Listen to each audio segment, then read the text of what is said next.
veces somos uy, qué pereza estar aquí, es que levantarme a las 5 de la mañana, uy, para ir a ver a esos muchachos. A veces estamos como, ay, Dios mío, ¿yo por qué? Ay, si yo hubiera estudiado otra cosa, o yo por qué terminé. O a veces realmente sentimos que estamos aportando en un proceso de construcción social, que estamos construyendo un ciudadano, que creemos en el que va a salir al país y que va a aportar, etcétera, etcétera.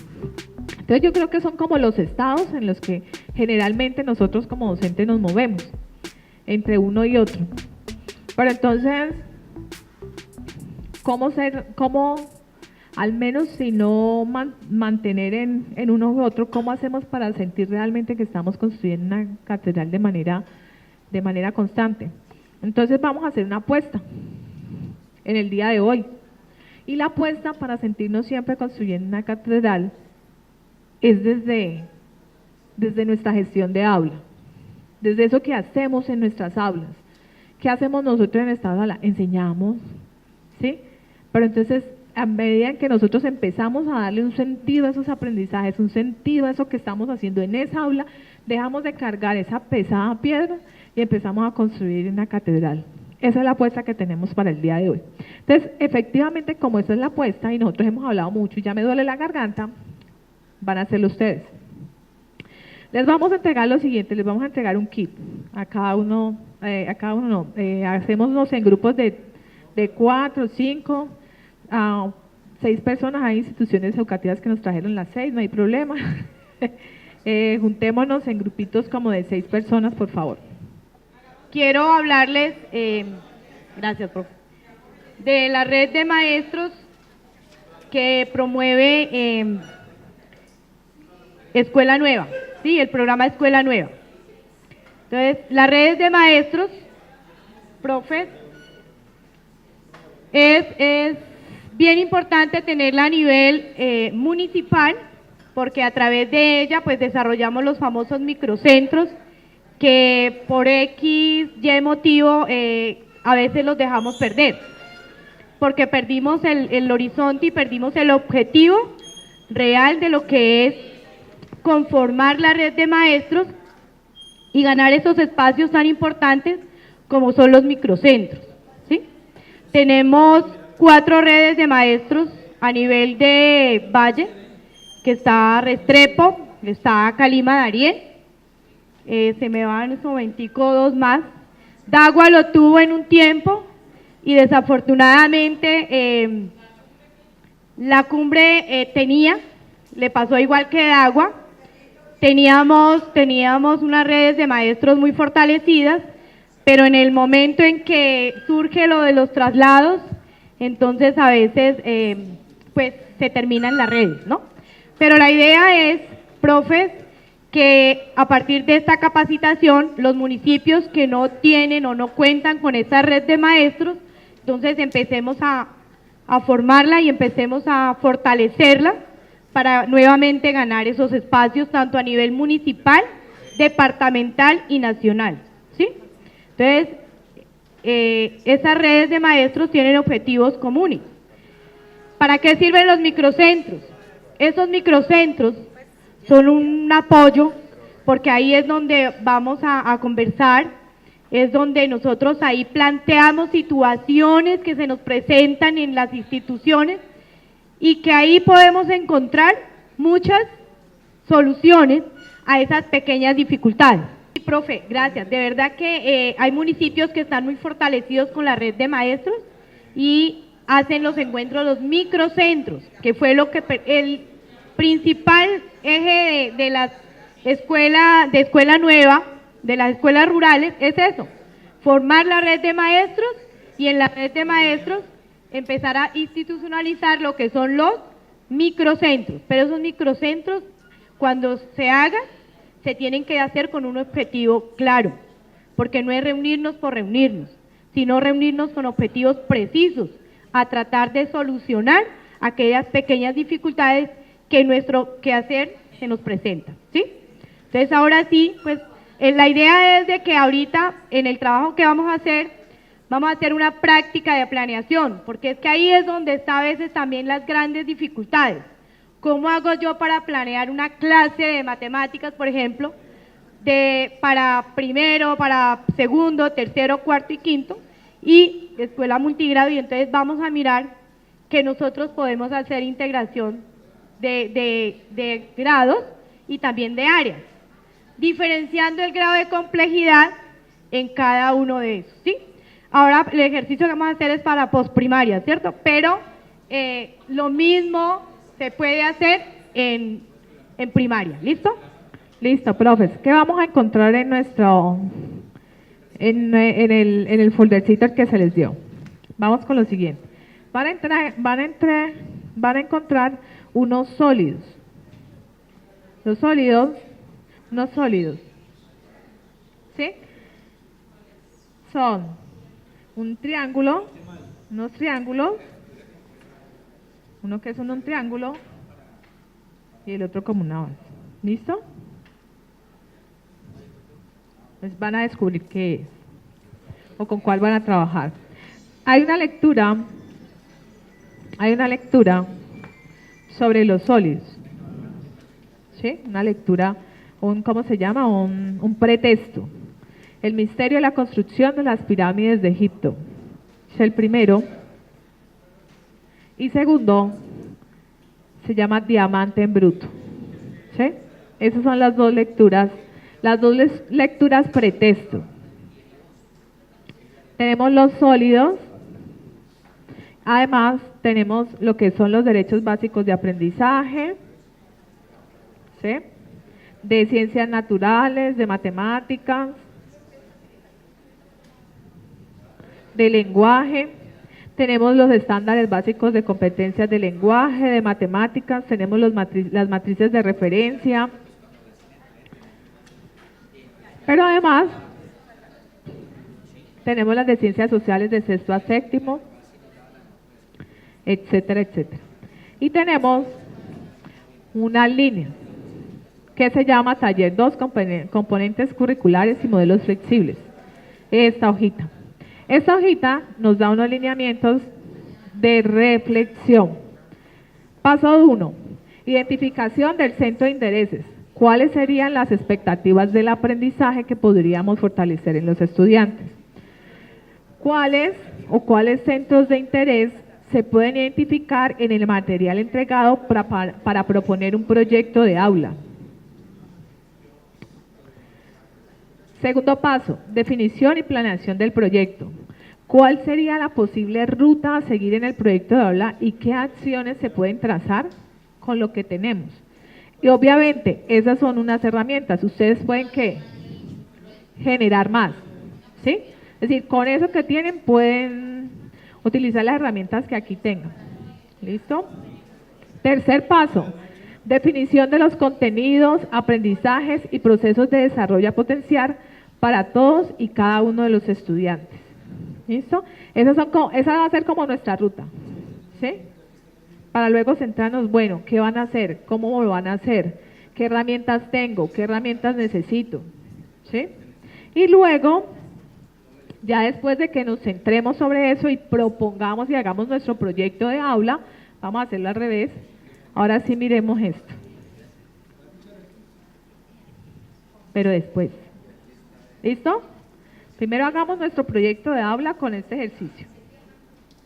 Con estos plegables, los pueden armar, pueden jugar con ellos, pueden mirar y plantean esto. Y después, que ya tengan esto listo, entonces miremos qué fortalecemos, pero después. ¿Listo? Vale, pues arranquen.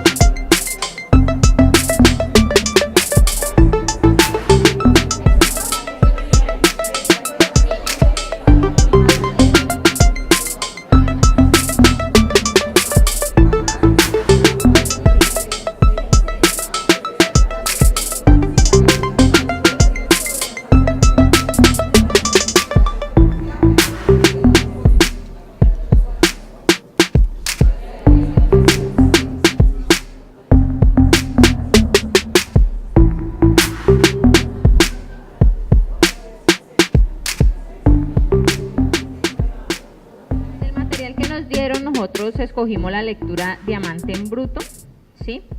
Y sobre ella abordamos el paso 1 que habla de identificación de centros de interés y construimos pues una serie de preguntas.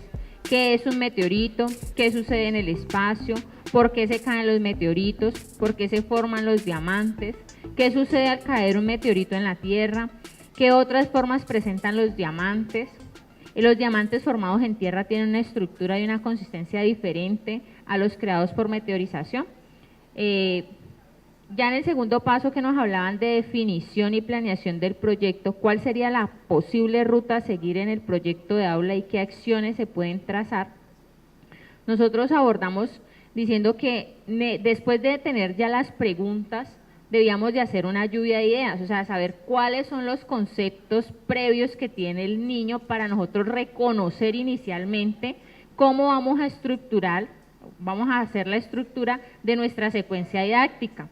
Porque nosotros podemos abordar desde el espacio, pero es que el niño no necesita el espacio, porque él ya conoce el espacio, el sistema solar y toda la vaina. Entonces necesitamos saber qué parte realmente necesitamos abordar. Entonces consideramos que era pertinente, después de haber tenido las preguntas, ¿sí? los centros de interés, cuáles eran los conceptos que necesitamos afianzar para que realmente el aprendizaje sea significativo como tal.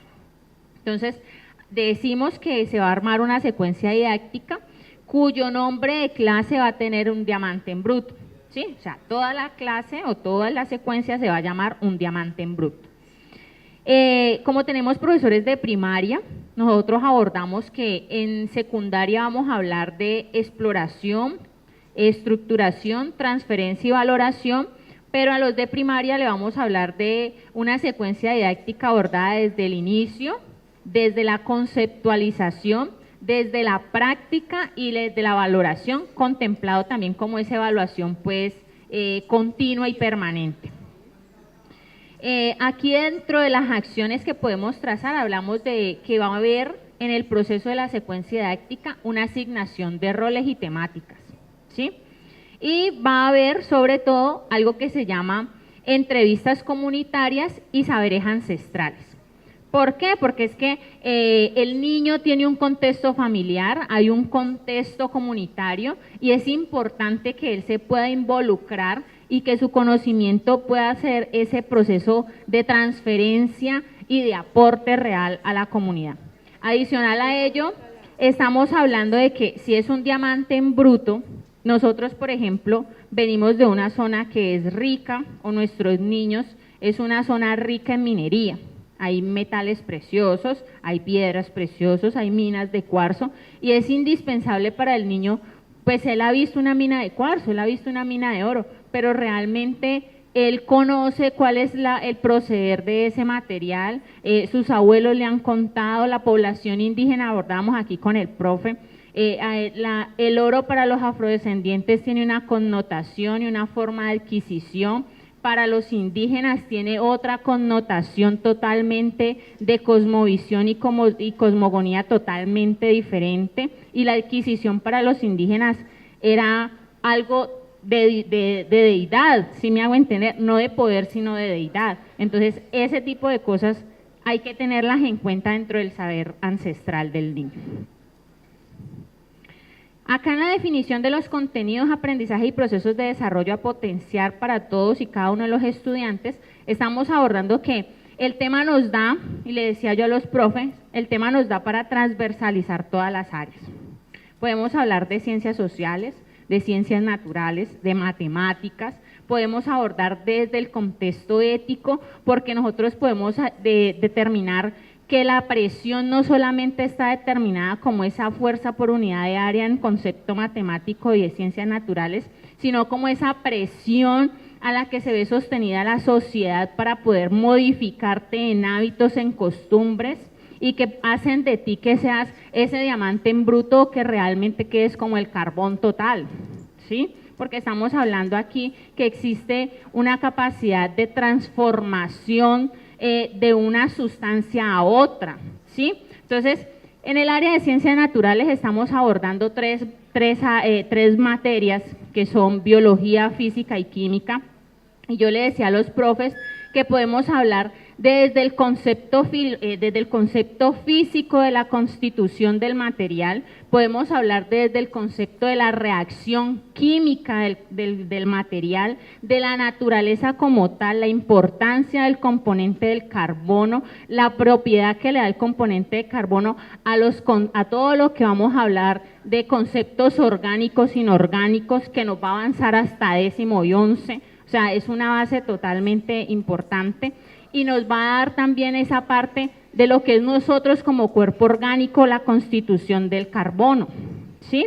Y la trazabilidad biológica que puede tener la constitución del carbono desde la prehistoria con los fósiles, ¿sí? Y la constitución de los recursos naturales y no naturales. Entonces, hay una gran cantidad de cosas que nosotros podemos abordar, ¿sí? Hablamos desde el componente religioso, porque es que cuando hablamos de la religión tenemos que tener en cuenta que no vamos a hablar de la condición de Cristo como tal, ¿sí? Sino de la constitución de la religión como tal, la visión de religión que existe en el mundo y la capacidad que puede tener el concepto de oro y de diamante dentro del ámbito religioso, que es totalmente diferente al concepto religioso que podemos plantear nosotros desde la Constitución o desde la componente social que hablamos de lo que es poder adquisitivo, ¿sí? Entonces, son cosas totalmente diferentes. Abordando de los saberes ancestrales, hablamos con el profe que nace algo que es la cátedra de paz, ¿sí? El conflicto que puede llegar a generar. El conflicto que está generando en nuestros países, en nuestras regiones, porque es que tener una mina a la exposición de cualquiera, a la explotación o al poder de cualquiera, va a generar un contexto totalmente difícil y los derechos humanos se van a ver vulnerados, ¿sí? Y eso va a traer problemáticas sociales bastante mayúsculas. Vamos a hablar de la parte artística, ¿sí? Cuando hablamos en artística, pues entonces estamos hablando de la capacidad que tiene el niño de construir un sólido de diferentes colores, de visualizar. Ahora, por ejemplo, si estamos hablando de presión, le decía yo al profe, podemos plasmar en artística cómo se deforma un cuerpo, cómo con cuánta presión yo puedo generar la deformación. Los artistas hacen eso, el artista dependiendo de la presión que le genere a la pintura va a generar unas figuras, de la distancia que tenga con respecto al lienzo al lanzar la pintura se va a generar una mancha diferente que tenerla totalmente a contacto. Entonces, todo ese concepto puede llevarnos a una gran cantidad de conceptos que necesitamos para construir con el niño. Básicamente colocamos pues esas áreas. ¿Qué proceso de aprendizaje quiere potenciar en los estudiantes, determinar los estantes?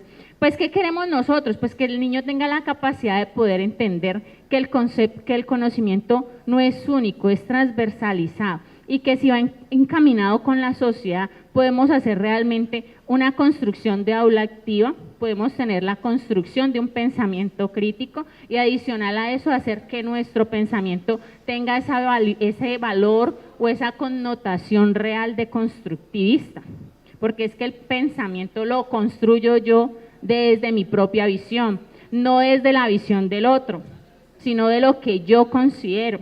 Entonces, el niño tiene que aprender a distinguir lo que yo quiero ser, lo que yo voy a hacer, lo que yo deseo aprender, de lo que el otro realmente requiere y necesita para que yo pueda aprender, que son cosas totalmente diferentes.